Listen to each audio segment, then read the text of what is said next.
Good morning, everybody. It's Stephen here for Bland Designs and the Idiot Quilter. And just a reminder, as I always give you a reminder, that we, Walter and I, will be live and on the air today, Sunday, January the 14th, 2024. And it's going to be a busy day for us because we're going to an all-day virtual retreat with Stephanie Stitches and Shannon of Slay Arts to learn things about foundation paper piecing and about regular piecing as well. So that will be exciting, and we will talk about that. However, the tone today might be a little bit negative because we're going to talk about, well, last week we talked about the new year and new beginnings and the hope of the new year. And now we've come to reality. We're in the middle of January. So let's talk about the state of affairs in our own area, in our home countries, in the world. Not so good. And how do we handle all of those things? And how do they affect us on a personal level?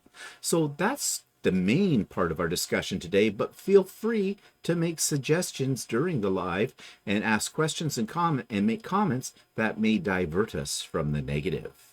The onus is on you. So, hope to see you later today at 4 p.m. Eastern Time, Sunday, January the 14th, 2024. See you later. Bye for now.